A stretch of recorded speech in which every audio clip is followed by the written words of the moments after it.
Hey horror fans, thanks for joining me for this review of Texas Chainsaw Massacre 2022. Yes, still going. Cast and crew information down below, and we'll start off with this IMDb plot. After nearly 50 years of hiding, Leatherface returns to terrorize a group of idealistic young friends who accidentally disrupt his carefully shielded world in a remote Texas town. Alright. So I know I'm a little late to the party here. This is kind of come and gone. I wanted to do this review earlier, but just could never get the chance to sit down and do it. But I still want to get my 2 cents out there on this in case anybody wants to, or just so I can kind of let it out. I've been kind of holding it in, seeing a lot of Twitter conversation, but I really don't want to jump in because people just go crazy there.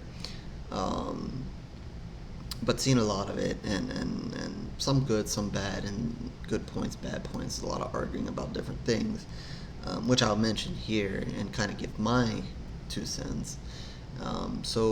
As usual, be prepared for the rambling because there's a lot to ramble about here.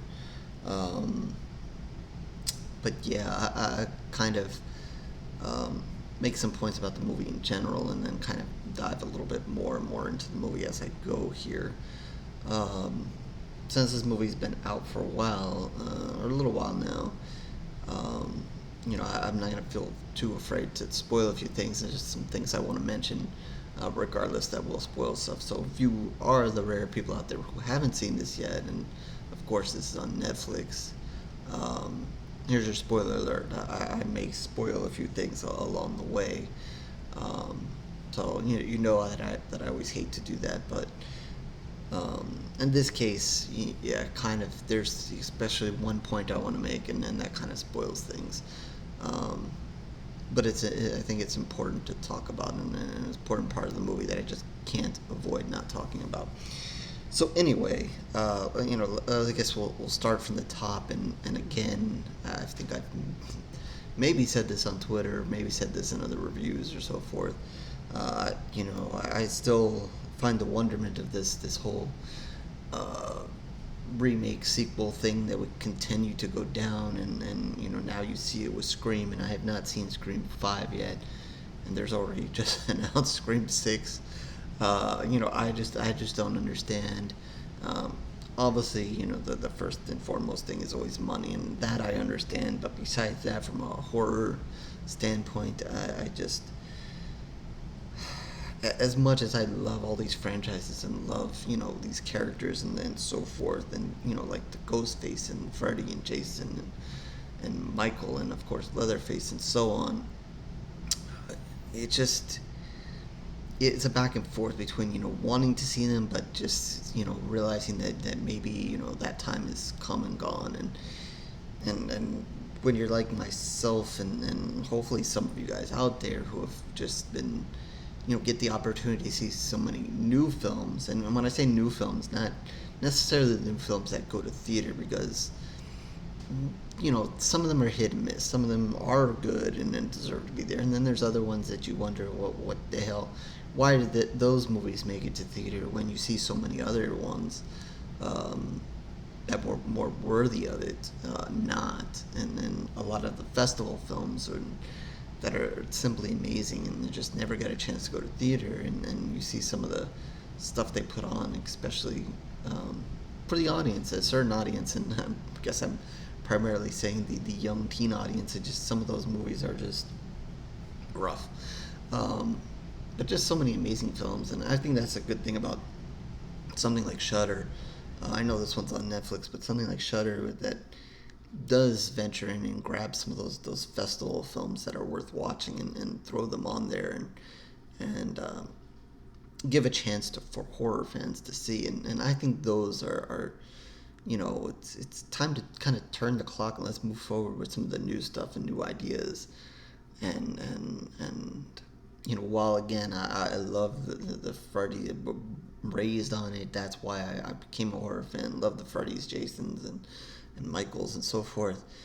um, you know you know why do we, it's a hard thing, saying that I don't want it, but I don't know. It's just can we move on? I mean, these sequels, I just don't understand. And part of it, some of the sequels, like say, we haven't had one in a while, and we all know why. But like a Friday the 13th. I mean, of course you can throw Jason up there, and have him kill a bunch of people for whatever reason. I mean, you don't really need a reason. They go to the campgrounds and they're gonna die, and that's it. You can try to make it more complicated and send him to space, but whatever. But some of these other ones, I don't know why. Like I'm eager to see Scream and see what they did there. I just, without seeing it, I don't see why. We'll see. I'll get to that, and then we'll see that, and that'll be an interesting one when I get to it. But it's a hard debate. But part of me wants to see just kind of let's move on. But still, I still get a smile when you see someone like a Leatherface bring out his chainsaw and go to work. So it's 50-50. I don't know. But I guess where I really take to task, really get confused here is this: what they kind of did with Halloween and what they're doing here is this 40-year later as far as Halloween, and 50-year later as far as Leatherface. And what I really don't like is in these two cases, and I think it was more with Halloween, or it seemed more that way with Halloween than this Leatherface. But the fact that they kind of want horror fans to kind of forget any of the other sequels happen, or any of the other movies happen, or any of the other history happen. Like, we're, especially like I said, in the case of Halloween, like, we're saying that no, forget all that. This is what happens. Michael did what he did in part 1, and here's part 2, 3, and 4, or whatever. Here's what really happened. Ignore all that. To me, that's a little insulting. I think as a horror fan, you've invested the time. As a old or somewhat old horror fans, or horror fans raised in the 80s and so forth, around that time, give or take, that really loved those movies, and we can all argue. We've all argued about the sequels. You like that one, you don't like that one. Not all of them are good. Obviously, hot debate about Halloween 3. Always, some people like it, some people don't. Where the hell is Michael Myers in the movie? And blah blah blah.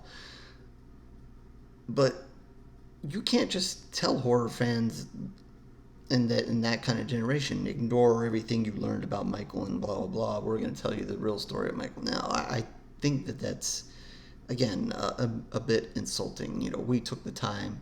We fell in love with these movies. We fell in love with the actors that did some of these movies. Again, not all of them. Everybody has their ones they like and dislike. But to just tell us that we wasted all our time and to ignore all that, I don't like that. I don't like that. I mean, if you want to come up with your version, do your version. But don't kind of tell us that, we have to kind of ignore all that. And maybe they didn't directly do it, but just by doing it and just by setting it up, they do it. And to me, and I don't remember exactly what I've said in the review for Halloween, the latest Halloween 1 and 2, or sequel and other sequel, whatever you want to call it. But, to me, I don't like being told that. And here we go again with 50 years later, so we're supposed to ignore every Leatherface movie that's came after that. And yeah, there's some good ones. Yeah, there's some bad ones. And you can, especially some of the more recent ones, you can argue, what their place really is in all this. But, I don't think anybody should be saying that, we should ignore whatever. If you just want to kind of tell your story and kind of go about it. But that's what they want to do. That's what they want to do. And I know part of their target audience, and again, this is about targeting audience, and a lot of these remakes and sequels are kind of to introduce it to a new audience and so forth, and that's part of it. But they have to know they're dragging in some other, some real horror fans here, and for us, that's where the pain and suffering comes from. For a teen or someone maybe in their early 20s who's maybe not invested their time in seeing all of the Texas Chainsaw Massacres, and seeing all the Halloweens, and seeing all these other movies, all the Screams and so forth. When you're seeing it maybe for the first time, or maybe you saw one of the more recent versions, which may or may be a better true portrayal of the characters or not, or what it is. I mean, let's say you grew up and you didn't see any of the original Michael Myers, and let's say the first time you saw Michael Myers was in the Rob Zombie version. I mean, you know, when you come and see this latest version, you must be confused, or you be like, what? You know, there's, well, it connected it out's okay, but there's still pieces missing there, and there's things that you're just not going to get. Um, so, you know, it is, I guess, part of the targeting of the audience here. Which then is another. So when you move 40 or 50 years later, you know, that audience doesn't really give a rat's ass. I mean, they don't give a rat's ass that Michael's been in prison for 40 years, and who cares? They have no idea. You know, maybe they, like I said, they haven't seen any of the other movies. They have no idea that stuff actually was happening in that time. There is history there. And then the Leatherface, 50 years later, in this movie, they just basically tell you that he's been sitting there with, which I'm just unclear about whether that was his mother or not, or some woman, blah, blah, but he's basically sitting there, he threw his chainsaw in the wall, buried it, and has been hiding for 50 years. I mean, I don't see how that really makes sense, but apparently he's been hiding for 50 years because he feels bad about what he did in the original movie, or he's mad that's how he escaped, so he's in seclusion. What has he really done for 50 years? We're supposed to just think that he's just there and helping this woman in her orphanage and helping kids, or just doing nothing. I don't know. They didn't really address that, and whatever. But if you're an old-time horror fan, you know that there have been events since. So, you know, I just don't know. Or maybe we were supposed to accept that, and that he is there now. I don't know, even though they said this is the so-called sequel. So it's just utterly confusing, and I don't know why they have to skip so many years ahead. Like, just whatever. And then that brings to the other debate, and I thought this was a good one on Twitter, is the fact that, you know, Michael Myers is, you know, whatever age he supposedly is now. I don't know, 50, 60. You know, I don't, the math is so confusing and depending, whatever, blah, blah, blah. And then Leatherface, you know, I saw some people doing the math and were saying, you know, maybe he's in his late 60s, maybe he's early 70s. Everybody has an opinion. Everybody, you know, maybe has their fact here and there. But yeah, they're old men serial killers. I mean, really, you know, it's a good thing both of them have masks on, because really, who wants to see an old man serial killer? I mean, nobody really does. So it's much cooler that they have a mask on. But, I mean, then there's the whole point of being this believable. And I saw the point, one of the points being made, that there's actors out there like an Arnold or a Stallone and whatever, blah, blah, and, you know, you name your actor, whatever. Even he doesn't may not look like it, but Tom Cruise is up there in age now, and he's doing all these things. So why can't there be a serial killer that's able to move and do what Michael does and do what Leatherface does in these movies? And yeah, you know, I'm not saying there's not. I mean, there's always the possibility. He's in good shape, you know, good for him, go for it. I'm not that old, as old as them, and I know that my body aches and whatever, blah, blah, and I certainly know that I couldn't be a serial killer of that type in doing the stuff that they do, and they're, you know, 20, 30, you know, whatever years more than me. So yeah, I'm gonna have a little bit of an issue with the fact that they may or may not be able to pull off these things. You know, I think when you dive into Halloween, especially this latest version, I think when you get to a certain point in the latest movie, and this is not a review of Halloween, so I'm going to try to be as spoiler free as far as that's concerned, but I think when you get to a certain point in the latest one, you finally realize that Michael is Michael, and he is maybe truly evil, and yeah, it's not going to really matter as much about how old he is. He just can't be stopped. He's evil, and evil incarnate or whatever, and evil's going to push him on, and that's basically how he does. So you almost get over that fact with when that finally happens. But everything, in the 40 years and everything that basically happens in the first movie, and there's a lot of mention of being evil, but you don't really truly see him as this evil, like being this evil entity. Of course, he's evil in what he's doing, but being basically powered in why he lives by evil. Like, that Jason is basically resurrected and he's just dead already, so there's just no killing Jason. He's just gonna keep coming and coming and coming, and that's it. And Freddy's in his dream world, so he's just gonna keep coming and coming, and yeah, he's powered by blah blah blah and all that. But they're just gonna keep coming, you see why they keep coming. But up to a certain point in Halloween, you're thinking that Michael's just a serial killer and why doesn't he die? And then finally, okay, they put it there. But here, Leatherface, what exactly is it? Besides, again, we know, blah, blah, he is also evil, but there's no, he's evil incarnate or evil possessed or evil whatever, blah, blah. He's just a crazy person from Texas who's had a bad childhood and likes cutting up people's faces and wearing them and has a family that's nuts and wants to eat people and blah, blah, blah. Like, we know all that, but there's nothing that says, he should be able to survive several gunshots to the shoulder or chest, whatever, blah, blah, blah, being whacked in the head, being whatever, I don't remember everything that happened to him in this movie, but a lot happens to him in this movie. Some stuff happened to him in the first movie, not a lot, but that he's able to overcome that. Nothing. He's, you're going to tell me that this older man now is just going to be able to overcome all that? I don't know. Whatever. I mean, you take your points. Good point made that, yeah, into all the older men in their 60s and 70s and whatever that can do all these great things. That's wonderful. I love the Twitter conversation, seeing how people are in their 20s, 30s, 40s all saying, hell, I can't even do that. I don't know how they're supposed to do that. That was some funny stuff. I enjoyed that. So, I guess it's whatever you want to believe. It is a horror movie, so you believe what you're going to believe, and you go with what you're going to go with there. But I guess, I don't know why we have to push them, why we had to push them to be such old men. And let's say 10, 15 years from now, you want to revisit again.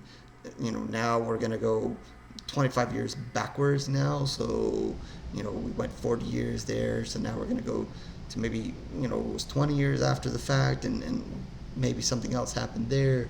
Later on, we went 50 years ahead here. Now we're going to go to maybe 25 years, and maybe something happened there. Is that why we have this timeline? I don't know. It's just, I don't know.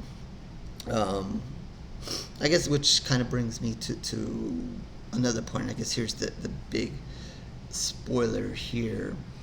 The coming up spoiler here for this movie, for Texas Chainsaw Massacre here, is one of the reasons why obviously they go 50 years later. And again, I don't think they needed to be so exaggerated, and they needed, but I guess they wanted to bring it to the now, and I'll get to that kind of stuff in a minute.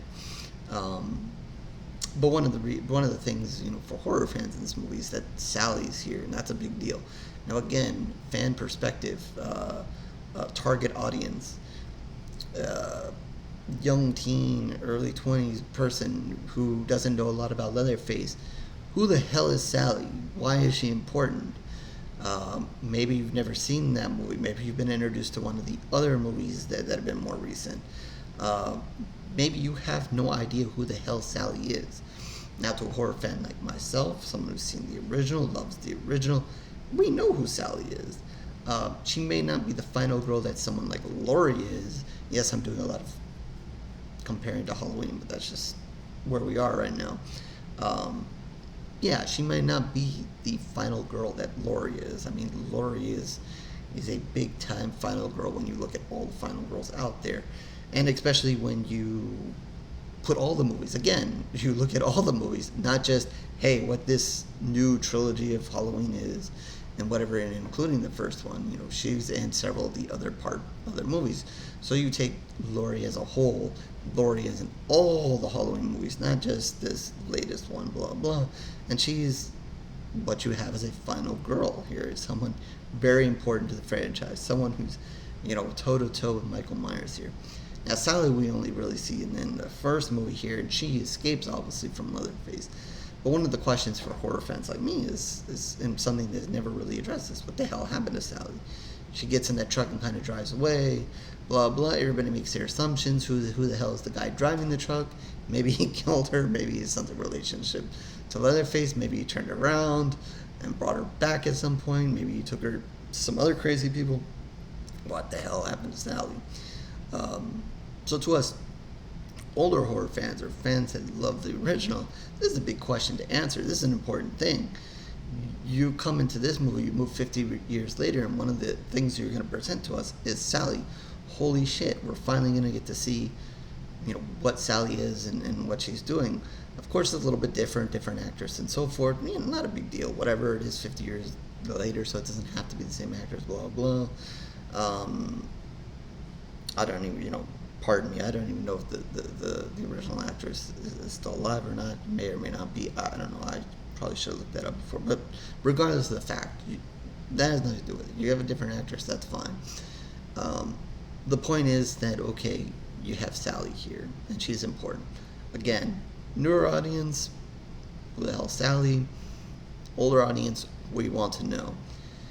Who wins that kind of conversation? I think after watching it, I think it's clear that they figured that more of the newer audience was going to watch this and maybe not the older audience, so they really, in my opinion, don't do justice to Sally. Like, if they touch on it a little in the beginning, when they walk into the gas station at the beginning, these events happened this time and blah, blah, and this girl escaped and blah. And then after that, it moves forward and follows these young people as they go on their way and what the hell they're doing. And where the hell is Sally? Where's the conversation about Sally? Basically non-existent. You get a lot of with these young people. You get the minor introduction to Leatherface and what's going on there, and then some of the chaos that starts.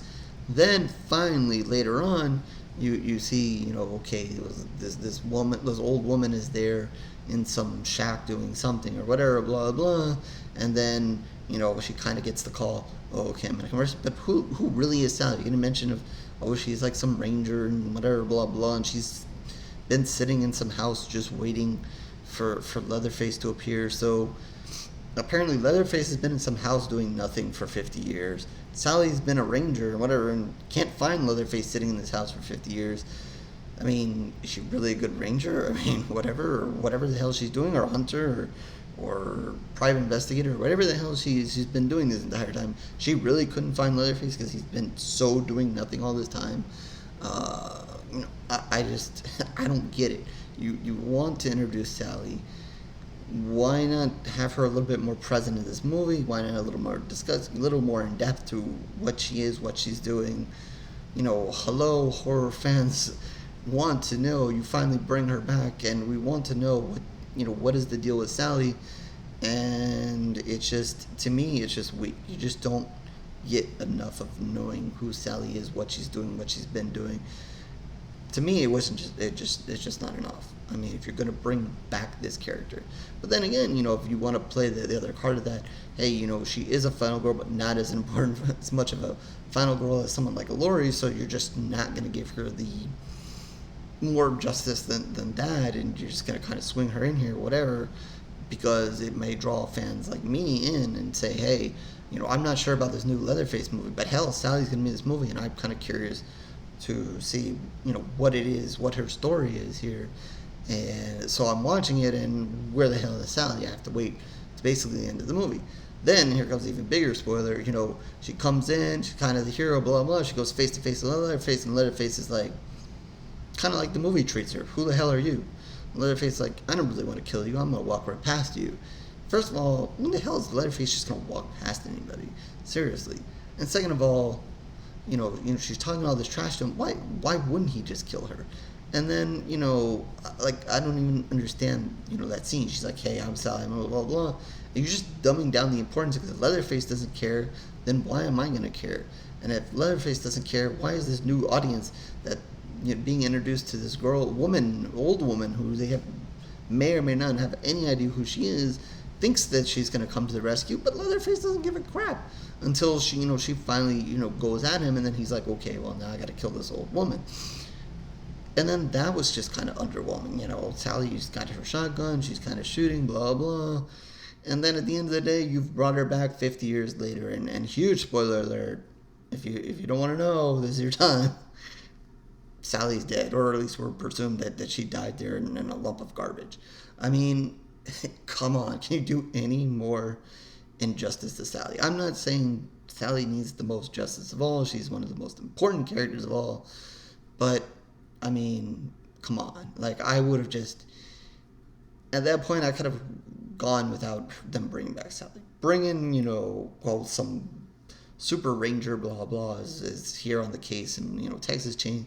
What is it? Texas Walker, or whatever his name is. It's been sitting there on the side and whatever. And he wants to come in and dispose of Leatherface because Leatherface killed his great uncle or whatever, blah, blah, blah, or his brother's roommate or something, or ate his Leatherface's grandpa ate his grandpa or some shit like that, so he's pissed off.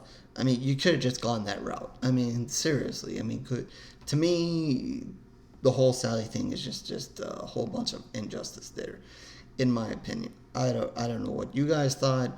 Maybe you thought, they gave her just the right amount, or what can you expect? Again, here we go. You have a 60-something, early 70s Leatherface, so Sally is give or take the same age, but Sally can get killed or basically out of commission, supposedly. But Leatherface can't, I mean, I guess she put up a decent fight, but, I mean, where are we going here? Just because she's a woman, she's going to die, but he's Leatherface, he's going to live. I don't know, whatever. Of course Leatherface can live because he's Leatherface and we need to have more movies and blah, blah, blah, and that's just the way it is. But besides that, I mean, come on. Like, I don't know. So then we go, of course, to the young people. So the young people have to be the ones to do away with Leatherface, or suppose it as we see what happens in this movie. So, with all of that kind of said in, I guess a little bit diving into the movie there, but let's dive a little bit more into this movie. As I promised I would be rambling, and here I continue to go. Something that I've mentioned in some of these other video reviews. I know I mentioned it in Candyman. I know I mentioned it in the latest Halloween movie. And I'm going to mention it again here because it bothers me. I understand it may not bother everybody. I saw some of this conversation on Twitter as well. This whole use of movies to insert your message, insert your opinion of the world, or maybe not even your opinion, but just insert it. And I know it is a reality in a lot of cases. You can't escape it. We are in the world that we live. But these horror movies now, they want to include a message, include their stance on certain things, or just maybe not even give their stance, but just a reminder that these things exist and people deal with it. And, I'm going to preference it again. I understand. You don't have to tell me. I understand film is art. Art is an expression of our society and where we are and things and messages, and give people a chance to get out their view on things. I understand all that, and it is very much in the right of every director, writer, blah, blah. If they want to put messages in their films, put messages, get out their point, blah, blah. I completely understand all of that. I get all of that. We get plenty of, as I mentioned at the top, these new horror movies that are coming out now, blah, blah, and how much I enjoy them and blah, blah. A lot of them have messages and so forth and blah, blah sprinkled in. And some of them I get, some of them I don't get, but whatever. Blah. You don't have to get everything. Some stuff goes over your head, some stuff doesn't. But for me, personally, again, this is for me. If everybody takes it their own way. Some people appreciate it. Some people who maybe have this message or whatever, theme that goes on in their life may appreciate seeing it on screen, or it may traumatize them even more, and maybe it works in reverse or brings up issues about whatever. I don't know. Everybody's gonna take it in a different way. But for me, I don't want to see it. I don't want to see it. And again, I've said this in this. I don't want to see it in Candyman. I don't want to see it in Leatherface. I don't want to see it in Michael Myers. I don't want to see it in the movies that I grew up with. And I know that certainly some of those movies probably had messages at the time, and I saw them at a different time and at a different age where maybe I didn't realize the message was being portrayed or not, or maybe it was, or maybe it wasn't. But the way I remember those movies were just basically, hey, this guy's coming and he's going to kill you because he's pissed off or because of A, B, and C.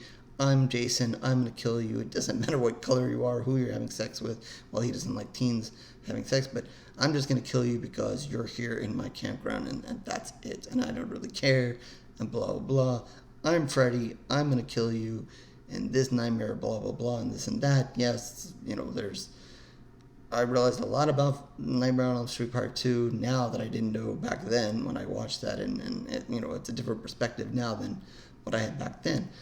But still, in my head, that's the way those movies were. So when you're remaking them, when you're re-putting this up there, I want to see Leatherface come there and kill a bunch of people. I don't need all these messages in between. I don't need the gun message. I don't need the race message. I don't need the whole, we're all going to videotape you, Leatherface, so you can't do anything to us, and make a point about social media and supposed cancel culture and all this other BS.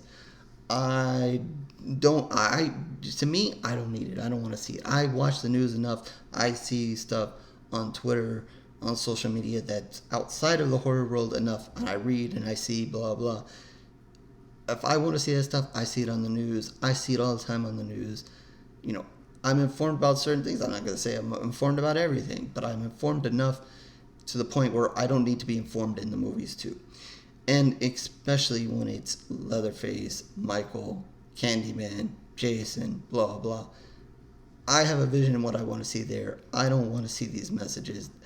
But in all of these movies, they want to at least take a moment or two, or even more than they should, and give me messages that, if I want to see that message, I turn on the news, I watch the message. I mean, it's just that simple. Again, every right to do it. Some people like it, some people don't. Hopefully, there's some people like me that just don't want to, blah, blah. I'm exhausted about it from seeing it on TV so much. I just don't want to see it. Some of the stuff kind of might fit a little bit more naturally in the movies. Some of the stuff doesn't. I'm not going to totally hate on the one angle of the girl who was traumatized by the one girl who has trauma from the school shooting or whatever, blah, blah. And then you see her face-to-face with a gun in the movie and so forth. I think later in the movie when she's there with Leatherface and she kind of has that realization and she kind of plays that back, like, I could appreciate that. Like, that part I could see. Like, at first I'm like, oh, here comes the gun thing. Here comes the gun message. Blah, blah, blah. And we're in Texas. So, here we go. Message is about Texas. Okay. So, blah, blah. But then when they do that, okay. So that part, okay, I'll give it to you. You kind of made a good connection there and made a good thing for this character. A more interesting thing of this character. Made this character a little bit more interesting because she's kind of having this flashback in the moment while she's fighting Leatherface or whatever. Okay, so that's not too bad. But then there are other stuff there that I just don't want. And again, you may come at me and say, oh, but it's important to have these things out there. Blah blah. I get all of that. I'm just saying, for me, I see this messaging everywhere. I see it. Where I go, on TV, blah, blah, blah. I don't want to see it. If it's some of these newer movies or whatever, and they're depicting, life and where we are in society and blah, blah, it doesn't bother me as much. I say, these are newer movies. This is the world we live in, and so be it. But, kind of when you're dragging these movies that were in the 80s and 90s and putting them in today's setting and blah, blah, and then throwing these issues, and then I have to watch it, it annoys me. It bothers me.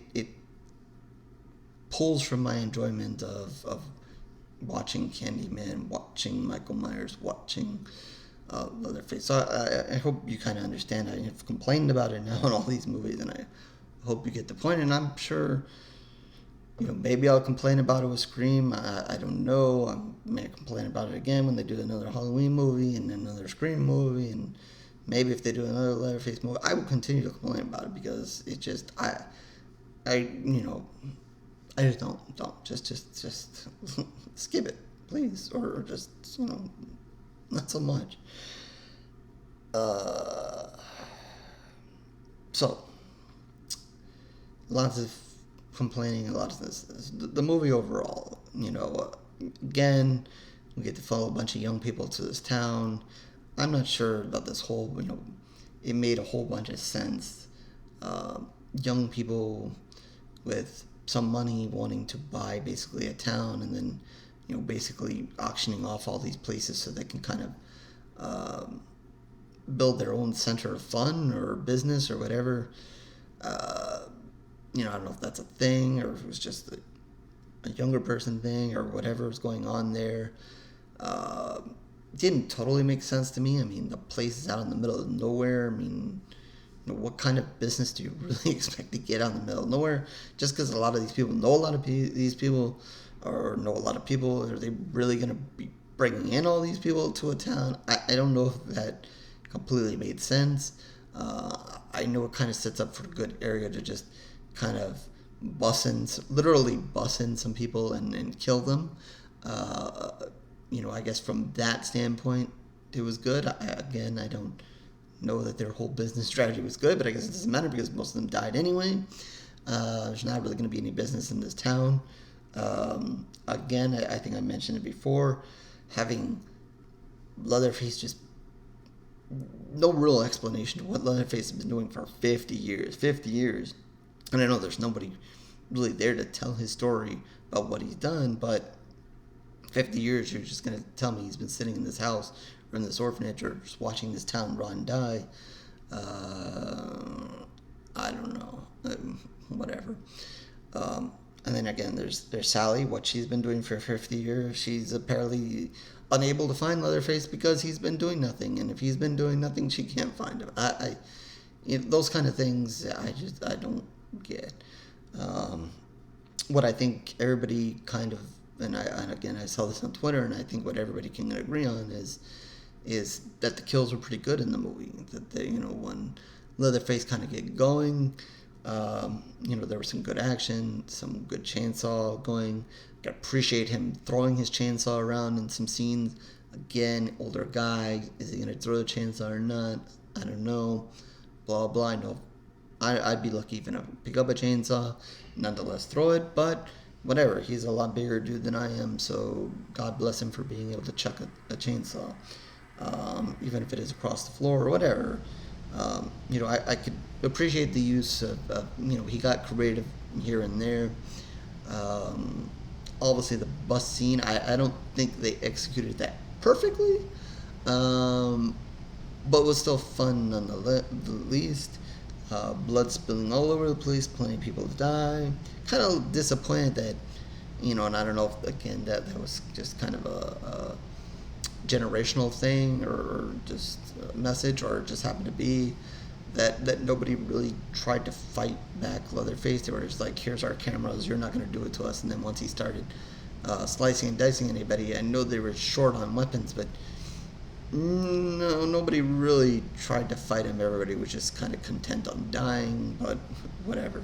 Like I said, it wasn't perfect, but still fun, and it's great to see a big massacre like that. I mean, this is the Texas Chainsaw Massacre, and we got a massacre in the bus. So, I'll take it. I'll give that a win for the movie there. I didn't really like the two main girls at the beginning, or not dislike, but just like, whatever. But then I think, as you kind of saw them developing, you knew that there was a big chance that they were going to be the final girls here. You had a little bit more appreciation for them as that kind of went on. Started off a little annoying and so forth, but kind of gathered some appreciation for them as it kind of went on. Um, that ending scene where they kind of, again, here we go, a little bit of messaging. We're going to use the electric car, kind of Tesla like. We're just going to put automatic, drive me home, save the environment, drive those electric cars. And you see kind of what happens there. You kind of set it automatic. You're not going to be able to, I don't know why she didn't stop or whatever, blah, blah. Or maybe I probably wouldn't have stopped. Just automatic, take me home, take me, destination anywhere away from Leatherface. But yeah, as they kind of got to that scene and kind of as they were about to drive away, I was kind of wondering, is the movie kind of set up as we've seen the last of Leatherface, or is it going to be one of those things where, they drive off and we're going to see the water ripple there, or him pop, a hand out of the water there, blah, blah. But then, I could appreciate them kind of taking it the extra mile there and doing what they did. I got kind of leaving it a little, even though I've kind of spoiled most of the movie, at least leave that scene to a little bit of spoiler freeness here, and for whatever reason. But I did, at the end of the day, you can enjoy that as a horror fan, what they did there, or what Leatherface does there. But yeah, and then she's just kind of screaming as the car kind of goes away. And then, of course, there's that supposed extra credit scene where kind of see Leatherface, kind of walk away and he's going to a house. So, have we seen the end of Leatherface? Rumor is that no. Probably, a lot of people apparently saw it on Netflix, so no, we probably haven't seen the end of Leatherface. Hopefully, we don't, I guess if he's supposedly human, we don't have to wait another 50 years. Hopefully, we don't wait too long. At what point, if he's late 60s, early 70s, 1-2 years later, we start waiting 10, 15 years later, then you're really, really pushing your limits of, hey, he's, come on, 80-something years old and he's going to be doing all this. Whatever. I think we've all got it by now. Anything else to say about this movie? I'm sure I've missed something to complain about or something along the way, but yeah, overall, to kind of wrap it up, really have to do 50 years later. No messaging. Didn't really appreciate the messaging, but whatever. It works for some, doesn't work for others. Sally, I think they completely dropped the ball there. As far as Leatherface, and again, what he's been doing for 50 years, don't really understand him just sitting there and whatever, blah, blah, for 50 years. But, Sally doing basically nothing for 50 years too, really didn't do anything there. Hopefully they don't try to bring back another character or maybe from another movie or something from that, whatever. A lot of people, or some people I saw, wanted mention of his family and where the hell did his family go? Besides for this old woman that's in the movie, whether that was his mother or who the hell she really is. Hopefully, maybe he goes to this house and there's family members there, and maybe that's really where he truly came from and which just happened to be in that house at the time. I don't know. We'll see. But yeah, I think what a lot of horror fans said, the easily the best thing about this movie is the kills, and I guess that's what you go for. So I guess at the end of the day, they gave you, at least if you narrow it down to that and simplify it to that, they gave you what you wanted. Leatherface, his chainsaw, and to anybody else, I don't know. To me, his chainsaw looked a little small. I don't know. Maybe it wasn't. I don't know. Maybe it was just the screen I was looking at. I don't know. But anyway, they gave you the kills, and that's what you wanted. That's what I wanted. So I guess if I remove everything else, I guess I should be pleased. But I guess there were just so many other things to complain about. Even just as you see, just doing this movie and why we have to do the sequel, why we have to do this remake, why does it have to be 50 years later? Why do we have to bring Sally back in? Blah, blah, okay. I think you guys got the point. So, enough of that. It's over. Done rambling. With that, I think I'm going to just give it 2.5 pools of blood just because I liked the kills. Probably bring it up there, but as you saw, they've complained about plenty. and probably should give it two full. I really just I don't want to. It's hard. I don't want to be a hater of horror movies. Obviously, I don't like every horror movie that's made and put out there. Certainly don't want to be, it's tough to be a hater of whenever there's like a Leatherface or Michael Myers or one of these movies where it's a character that you really, really enjoy, that you grew up, and you realize you're a horror fan because of this character. It's really, and like I said, we've seen a lot of sequels and a lot of sequels that weren't good. We're about to embark on, a Hellraiser series on TV and a Hellraiser movie, and we know that some of the recent Hellraiser movies have been tough, and there's just no way to give them a good score. So, it is tough when you have to, or when I have to give, a lower score to something that I really want it to shine, really want it to be good, and so forth. But yeah, I'm gonna cop out in a little bit and say 2.5, just pools of blood, and that's out of 5. Just because the kills, and like I said, at the end of the day, with all the complaining I've done, that's what I want to see, and if I can remove all that complaining, I can say that I enjoyed at least that part of it.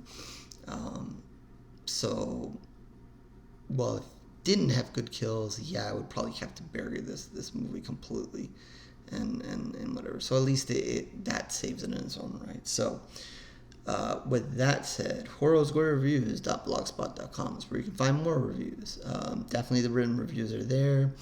You can find definitely a lot of the stuff that's on Shudder. I do a lot of those as written reviews, so they're there, and some other stuff. And of course, going way back, so you can take a look. But if you're just interested in the video reviews, subscribe to the channel, and that's the best way to get them. Even though I do post them on the blog as well. Twitter, Facebook information down below as well. Follow me there if you want to talk about horror, talk about this movie, have something for me to review. We can talk about it there. Comment section down below. I've talked about a bazillion things about this movie. If you want to comment on anything that I've said, feel free to do so there, or we can do it on Twitter or whatever. Don't really like to get in too in-depth conversations there, because some people just take it way too personal. But whatever. If you're going to take it personal, you're going to take it personal, whatever. Like I said, we can agree. Like I always say, we can agree to disagree and just kind of move on. We're all horror community here. We all love horror at the end of the day, and that's what it's all about. It's not about, fighting with each other and so forth. But, if you like the movie and you liked all that stuff, that's fine. That's fine. It's just everybody's opinion, and that's fine. We can move on. So feel free to drop a comment in there as well, or if you want to reach out to me about, again, something you want me to review, feel free to do so there as well. So with that, again, 2.5 pools of blood for Texas Chainsaw Massacre, and of course this is 2022, and of course this is the one on Netflix in case you don't know and you're searching for it or whatever. So with that, I guess I will catch you on the next review, horror fans.